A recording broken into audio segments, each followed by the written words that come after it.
CTET जनवरी सन 2024 के लिए उर्दू के सिलेबस के मुताबिक लगातार क्लासेस आप लोगों को प्रोवाइड कराई जा रही हैं।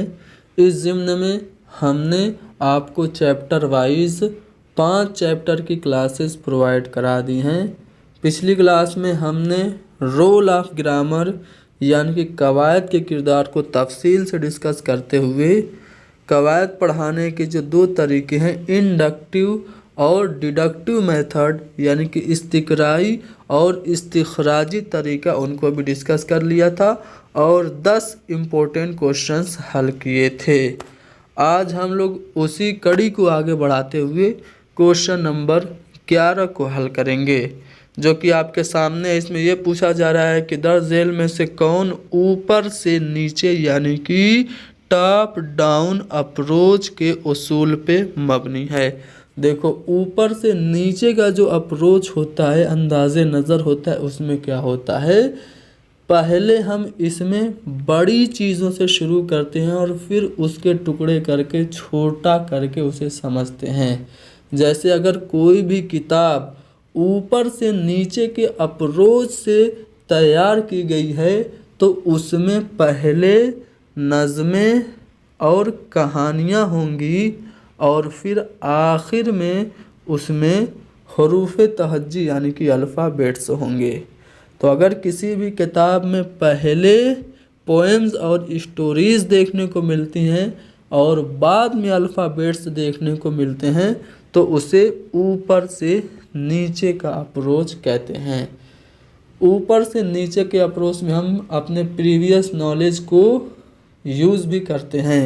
तो अब हमको ये चेक करना है कि जो नीचे ऑप्शंस दिए गए हैं इनमें से कौन ऊपर से नीचे के उसूल पे मबनी नहीं है। देखो, पहला ऑप्शन है कि आमोज़गार ज़बान के मानी के तयन के लिए अपनी साबिका मालूमात को इस्तेमाल करता है। किसी भी ज़बान में कोई लफ्ज़ आया है उसके मानी को समझने के लिए आप अपने प्रीवियस नॉलेज का यूज़ कर रहे हैं, यानी कि आप शुरुआत जो कर रहे हैं वो बड़े से कर रहे हैं और फिर अपने प्रीवियस नॉलेज को यूज़ करके आप उस ज़बान में लफ्ज़ के मानी को समझ रहे हैं, यानी कि आप ऊपर से नीचे आ रहे हैं। तो ये तो आपका टॉप बॉटम अप्रोच के अकॉर्डिंग है। तलबा जब कुछ सुनते हैं या पढ़ते हैं तो आने वाले वाक़यात के बारे में पेश क़यासी करते हैं, प्रिडिक्शन करते हैं, तो ये भी आपका ऊपर से नीचे का अप्रोच है। वो नज़में ये कहानियाँ शुरू करते हैं और फिर हरूफ पे आते हैं, यानी पहले नज़में और कहानियाँ पढ़ते हैं फिर अल्फ़ाबेट पढ़ते हैं, तो भी वो ऊपर से नीचे का जो अप्रोच है उसे फॉलो कर रहे हैं। लेकिन इनफरादी लफ्ज़ों और मुहावरों पे गौर करके ज़बान को समझना ये नीचे से ऊपर का है, यानी कि कोई भी लफ्ज़ इंडिविजुअली है उसे आप समझ रहे हैं, फिर आप मुहावरे समझ रहे हैं, फिर आप सेंटेंस समझ रहे हैं, उसके बाद स्टोरीज़ और फिर पोएम समझ रहे हैं और ओवरऑल लैंग्वेज सबसे बाद में समझ रहे हैं। तो ये आप नीचे से ऊपर जा रहे हैं, जो कि हमसे पूछ रहा है कि ऊपर से नीचे का कौन नहीं है, तो ऑप्शन सी हमारा जवाब होगा। ठीक है ना। आगे बढ़ते हैं क्वेश्चन नंबर 12। हर ज़बान के अपने कवायद होते हैं, हर लैंग्वेज का अपना ग्रामर होता है और ये जो ग्रामर होता है वो डिपेंड होता है किस पे, उस ज़बान की स्क्रिप्ट पे, लिपि पे, यानी कि रस्मुल ख़त पे। तो हर ज़बान के अपने कवायद हैं और ये रस्मुल ख़त के ताबे होते हैं। ऑप्शन सी हमारा सही है। अगला सवाल की आवाज़ों और उनके मिलाप के बजाय आसान और सादा जुमलों से ज़बान की तदरीस का आगाज़ किया जाता है, इसका मतलब क्या है? इसका मतलब क्या तरसील जुमलों पे मबनी होती है, ये है, या फिर अपने आप सीखने में तलफ़्फ़ुज़ की कोई जगह नहीं है, या फिर तीसरा ऑप्शन है कि ज़बान की आमोज़िश में कवायद और तलफ़्फ़ुज़ यकसा अहमियत रखते हैं, या फिर तरसील की एक बुनियाद कवायद है। तो आप अगर ध्यान दें तो इब्तिदाई आवाज़ों और उनके मिलाप के बजाय आसान जुमलों और सादा जुमलों से ज़बान की तदरीस का आगाज़ इसलिए किया जाता है कि जो तरसील होती है, जो कम्युनिकेशन होता है, जो संप्रेषण होता है, वो सेंटेंस से होता है, जुमलों पे मबनी होता है। तो इसलिए ऑप्शन जो फर्स्ट होगा वो हमारा सही होगा। ये ABC है, ठीक है, वो ऑटोमेटिक EFGH ले लिया है। चलो, कवायद सिखाने से ज़बान में कैसी मदद मिलती है?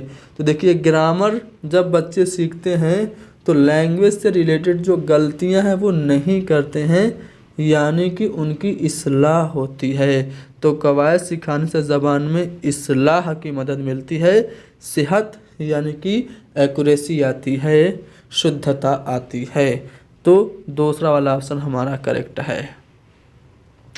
यहाँ पे देखो, ये मैं आप लोगों को पहले ही बता दूं, ये ABCD और E है, ठीक है ना। चलो, तो इसको आपको ध्यान में रखते हुए नीचे से ऊपर का जो अंदाज़े नज़र है, यानी कि फ्रॉम बॉटम टू अप या फ्रॉम बॉटम टू टॉप जो अप्रोच है उसे आपको फाइंड आउट करना है। तो सबसे पहले इनमें से जो सबसे छोटा है उसे देखिए कौन है। इनमें सबसे छोटा आपका हर्फ है। फिर नहीं, इससे भी छोटा कुछ है, क्या है? आवाज़ है। जब आवाज़ होती है तो फिर हर्फ बनता है, फिर हर्फ का हिज्जे होता है, फिर हर्फ मिलते हैं तो लफ्ज़ बनता है और फिर जुमला बनता है।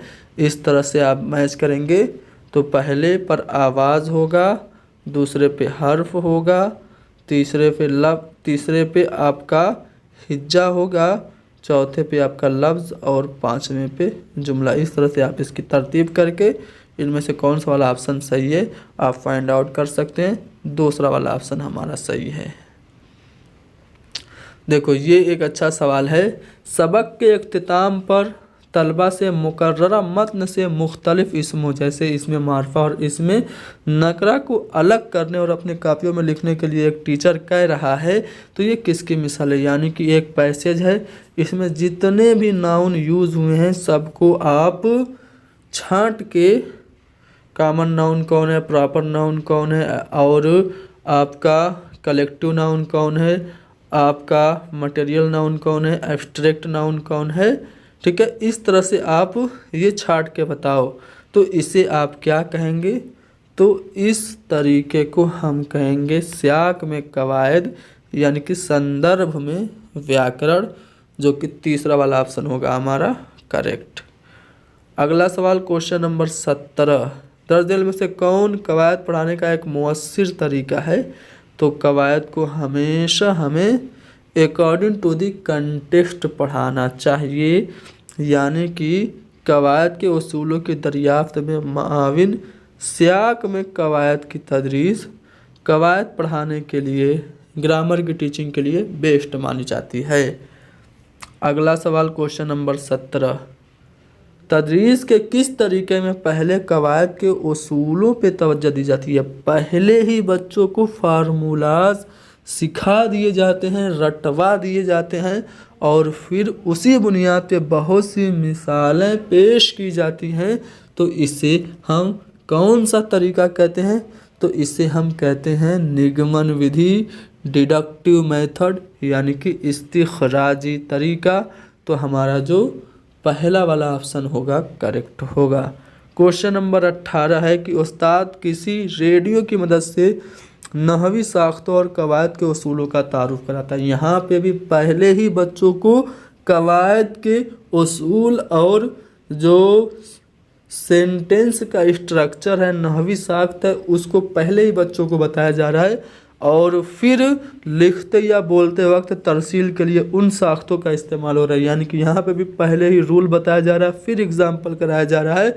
तो ये भी आपका डिडक्टिव मेथड होगा, इस्तिखराजी तरीका, यानी कि सी वाला ऑप्शन हमारा सही होगा।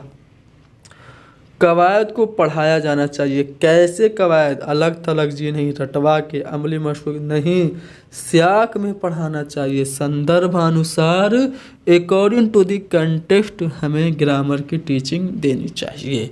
अगला सवाल क्वेश्चन नंबर 20, कवायद पढ़ाने का बुनियादी मकसद क्या है? हम बच्चों को ग्रामर क्यों पढ़ाते हैं? आमोज़गार की तरसीली सलाहियत यानी कि कम्युनिकेटिव जो स्किल्स हैं उन्हें डेवलप करने के लिए, या फिर आमोज़गारों को इल्म को महफूज रखने की सलाहियत में बेहतरी लाने के लिए, या फिर आमोज़गार की तफ़हीम की सलाहियत यानी कि जो उन्होंने समझा है उसका अंदाज़ा लगाने के लिए। तो तफ़हीम की सलाहियत का अंदाज़ा लगाने के लिए हम ग्रामर नहीं पढ़ाते हैं, बल्कि उसके लिए हम बच्चों का इवेल्युएशन मूल्यांकन यानी कि अंदाज़े कदर करते थे। यह गलत होगा। तलफ़्फ़ुज़ को बेहतर और दुरुस्त करना भी गलत होगा। कवायद पढ़ाने का जो बुनियादी मकसद है वो लर्नर्स को कम्युनिकेशन के लिए, संप्रेषण के लिए उनको सलाहियत देना, उनमें तरसीली सलाहियत का इजाफ़ा करना। तो क्वेश्चन नंबर 20 का फर्स्ट ऑप्शन हमारा करेक्ट होगा। क्वेश्चन नंबर 21, कवायद सिखाने के मौजूदा तरीक़ों में ज़ोर दिया जाता है किस पे? बज़ाते ख़ुद कवायद पढ़ाने पे, उसूलों की मश्क पे, मुख्तलिफ़ किस्म के जुमलों की साख्त या ज़मानों की शक्ल पे, या फिर कवायद उस वक्त सिखाते जाते हैं जब आमोज़गार दूसरी ज़बान सीखना शुरू करता है। तो मैंने जब कल ये क्लास ली थी, यानी कि पिछली बार जब इस चैप्टर की क्लास ली थी, तो उसमें मैंने बताया था कि हम ग्रामर आम तौर से सेकेंड लैंग्वेज में पढ़ाते हैं। फर्स्ट लैंग्वेज तो बच्चा एक्विजिशन करके, अनुकरण करके, नकल करके, इमिटेशन के ज़रिए ऑटोमेटिकली अनकॉन्शियसली सीख लेता है। लेकिन जब वो सेकेंड लैंग्वेज सीखता है तो वो रस्मी माहौल में प्रॉपर तरीके से डिलिबरेटली यानी कि जानबूझ के सीखता है, दानिस्ता तौर पे सीखता है। तो वहाँ पे हमें बच्चों को ग्रामर पढ़ाने की ज़रूरत पड़ती है। तो इसलिए कवायद उस वक्त सिखाते हैं जब आमोज़गार दूसरी ज़बान सीखना शुरू करता है। क्वेश्चन नंबर 22, क्लासरूम में एक ऐसा माहौल बनाने के लिए जिसमें तमाम तलबा अपने ख़यालात पूरी दुरुस्तगी से ज़ाहिर कर सकें, कही गई बातों को समझ सकें और पढ़ाए जाने वाले मतन का तज्ज़िया कर सकें ज़रूरी है। क्या ज़रूरी है? तो ज़्यादा से ज़्यादा अल्फाज का इस्तेमाल करना ज़रूरी है, या फिर हदफ ज़बान के साथ मादी ज़बान भी इस्तेमाल करना ज़रूरी है, या फिर कवायद के उसूलों को याद करना, या फिर नहवी साख्त और उनके इस्तेमाल की समझ। जी हाँ, अगर आप चाहते हैं कि आपके क्लासरूम में ऐसा माहौल बने जिसमें तमाम स्टूडेंट पूरी करेक्शन के साथ, एक्यूरेसी के साथ अपने आइडियाज़ को एक्सप्रेस कर सकें और पूरी बात को समझ सकें, तो आप उनको नहवी साख्तों और उसके इस्तेमाल की समझ बढ़ाने के लिए कहेंगे, यानी कि ऑप्शन डी हमारा यहाँ पे करेक्ट होगा। बीच के कुछ सवालों को छोड़ते हुए अगला सवाल यानी कि क्वेश्चन नंबर 26, इसमें सौतिया किसे कहते हैं पूछा जा रहा है। तो सौतिया जो होता है किसी ज़बान की सौती इकाई को हम सौतिया कहते हैं, यानी कि ऑप्शन डी हमारा करेक्ट होगा। यहाँ पे देखिए एक टीचर है, वो क्या कर रहा है, वो देखता है कि उसकी जो स्टूडेंट है सुरैया, वो अपने जवाबात में पास्ट टेंस का यूज़ नहीं कर पाती है। लेकिन जब टीचर मौजूद होता है और जब उसके क्लास मेंबर्स उसकी रहनुमाई करते हैं, उसको गाइड करते हैं, तो वो पास्ट टेंस यानी ज़माने माजी का इस्तेमाल कर ले जाती है। तो इस रहनुमाई को, ये जो टेम्परेरी हेल्प बच्चे को टीचर के ज़रिए और उसके हम जोलियों के ज़रिए दी जा रही है, इसको हम क्या कहते हैं? मचानबंदी, फीडबैक, प्रॉब्लम सॉल्विंग या फिर काउंसलिंग। तो इसे हम कहते हैं मचानबंदी यानी कि स्कैफोल्डिंग। पहला वाला ऑप्शन हमारा करेक्ट होगा। अगला सवाल कि ज़बान सीखने में कवायद की बाज़ गलतियाँ फितरी तौर पर होती हैं, यानी कि जब बच्चे ग्रामर सीखते हैं तो कुछ मिस्टेक नेचुरली होती ही होती हैं। तो ऐसे में टीचर को क्या करना चाहिए? क्लास में की जाने वाली गलतियों को फ़ौरन, तुरंत, इमीडिएटली दुरुस्त करना चाहिए ताकि दूसरे तलबा जो हैं उस गलती को न सीखें, या फिर तालिबे इल्मों को बोलने या पढ़ने दें और फिर गलतियों को दुरुस्त करें, या फिर तलबा को गलतियां करने दें कि वो फितरी हैं। कुछ गलतियां ऐसी होती हैं जो बच्चे करते हैं, वो नेचुरल होती हैं। गलतियां तदरीसी आमोसी अमल का हिस्सा होती हैं। गलतियां बच्चों को सीखने का मौका देती हैं। गलतियाँ बच्चों को बसीरत देती हैं, गलतियाँ टीचर और स्टूडेंट दोनों को फीडबैक देती हैं। इसलिए अगर बच्चे गलतियाँ करते हैं तो करने दीजिए गलतियाँ, तलबा को गलतियाँ करने दें क्योंकि वो फितरी होती हैं, यानी कि ऑप्शन सी हमारा यहाँ पे करेक्ट होगा।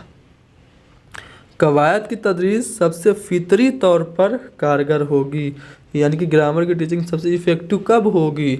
उस्ताद वक्फे वक्फे से मुख्तलिफ मुद्दती कवायद, यानी कि पीरियड टू पीरियड एक अलग अलग प्रकार के मुद्दती कवायद, यानी कि थोड़े थोड़े से कवायद की क्लास लेगा तब, या फिर तलबा अपनी तहरीर या बोलने की गलतियों को खुद से ठीक करेंगे तब। तो जी हाँ, जब बच्चे अपनी लिखने और बोलने की गलतियों को खुद से सही करना सीख जाएंगे और सही से सही करना और करेक्ट करना सीख जाएंगे तब कवायद की तदरीस सबसे ज़्यादा फितरी होगी। क्वेश्चन नंबर 30, जब एक तालिब इल्म को ज़माना की किस्मों को समझने में दुश्वारी हो तो उसका तदारुक, उसकी रेमेडी, उसको रेमेडियल कैसे हम करेंगे, उसको दूर कैसे करेंगे? तलबा खुद जुमले बनाएं और टीचर उनकी सरगर्मी में मदद करें इस तरह से, या फिर तलबा को क्लास रूम के बाहर भी जुमलों की साख्त की बुनियाद पर मशक करवाएं, या फिर असल ज़िंदगी जैसे मुख्तलिफ हालात की मदद से मशक करवाएं। तो अगर बच्चा टेंस को नहीं समझ पा रहा है तो रियल लाइफ जैसी सिचुएशन में उसकी प्रैक्टिस करवाइए, उसको आप उसकी ख़ुद की ज़िंदगी के बारे में देखो, इस समय तुम जी रहे हो तो ये तुम्हारा है प्रेजेंट टेंस। 2 साल पहले तुम मान लो क्लास 3 में थे तो वो तुम्हारा था पास्ट टेंस। 2 साल बाद तुम क्लास 7 में चले जाओगे तो वो तुम्हारा फ्यूचर टेंस हो जाएगा। इस तरह से जब हम असल ज़िंदगी के मुख्तलिफ हालात की मदद से बच्चे की मशक कराएंगे तो उसकी जो टेंस से रिलेटेड गलती और समझने में जो दुश्वारी है वो दूर हो जाएगी। तो ऑप्शन सी हमारा करेक्ट होगा। अगला सवाल कि ग्रामर की क्लास के तालिब इल्मों के लिए कौन सा उसूल माविन है? तो ग्रामर पढ़ाने के लिए बेस्ट मेथड कौन सा है? ग्रामर पर मबनी सरगर्मियों में मसरूफ़ रखना जो उन्हें गौर व फिक्र करने में माविन दे, मददगार हो। तो जी हाँ, हमें ऐसी एक्टिविटीज़ में बच्चों को बिज़ी रखना चाहिए जो उन्हें गौर व फिक्र करने का मौका दें और मददगार हों। और साथ ही साथ हमें ग्रामर पढ़ाने के लिए मिसालों से शुरू करके पहले मिसाल की मदद से उसूल क्रिएट करना चाहिए। ठीक है, तो मिसालों के ज़रिए कुछ उसूल बताया, तो यहाँ पे पहला और दूसरा दोनों सही हो सकता है। ठीक है, ऑफिशियल आंसर में पहले वाले ऑप्शन को सही माना गया है। तलबा में लफ्ज़ियात या फ़रंग को फ़रोग़ देने की सबसे मौसर हिकमत अमली है। वोकैबलरी बढ़ाने के लिए आप बच्चों की क्या करेंगे? मखसूस या को सबाक में नए अल्फाज के मानी क्यास करना, यानी कि अगर आप चाहते हैं कि किसी मतन में कोई नया लफ्ज़ या नामानूस लफ्ज़ बच्चों के सामने आ गया है और बच्चे उसकी मीनिंग को नहीं समझ पा रहे हैं, तो आप उनसे according to the context meaning को गेस करने के लिए कहेंगे, यानी कि पहला वाला ऑप्शन हमारा करेक्ट होगा। अगला सवाल जो देखिए वो ये है कि दर्जन में से कौन लफ्ज़ियात की आमोज़ के लिए मिसाली नहीं है? वोकैबलरी पढ़ाने के लिए बेस्ट जो कौन नहीं है? लफ्ज़ों को मानी के साथ समझने की कोशिश, सिर्फ मुश्किल अल्फाज की आमोज़िश, एक ही मौजू से मुताल्लिक़ लफ्ज़ों की एक साथ आमोज़िश, सियाक में नए लफ्ज़ों के मानी के क्यास करने के हुनर की आमोज़िश। देखो निगेटिव पूछ रहा है तो निगेटिव यहाँ पे बी वाला ऑप्शन है। सिर्फ आप मुश्किल लफ्ज़ों को पढ़ें, ये लफ्ज़ियात की आमोज़िश के लिए मिसाली, आइडियल और जो क्या कहते हैं हिंदी में ज़हन से निकल गया, आइडियल नहीं, यानी कि ऑप्शन नंबर जो बी होगा वो हमारा नेगेटिव है। उस्ताद सिफत की तारीफ़ तलबा से कम अपनी एक खूबी बयान करने के लिए कह रहा है, तो वो कौन सा मेथड अपना रहा है? देखिए, तारीफ़ के लिए बच्चों से कह रहा है अपनी अपनी खूबी बयान करो, यानी कि बच्चों को पहले एग्ज़ाम्पल से रोशनास करा रहा है और फिर इसी एग्ज़ाम्पल से वो रूल क्रिएट कर देगा, तो वो एग्ज़ाम्पल टू रूल जाएगा। तो इसे हम कहेंगे इस्तिक़राई तरीका, यानी कि इंडक्टिव मेथड। कवायद की आमोज़िश को क्या बेहतर बनाने में माविन होती है? तो कवायद की आमोज़िश जो है वो सेहत और दुरुस्तगी, यानी कि शुद्धता और जो एक्यूरेसी होती है ना करेक्शन एंड एक्यूरेसी उसे सही करने में, बेहतर बनाने में मददगार होती है। तो सेहत का मतलब ये मोटापा और पतलापन नहीं है, सेहत का मतलब है शुद्धता। ठीक है ना, तो यहाँ पे पहला वाला ऑप्शन हमारा करेक्ट होगा।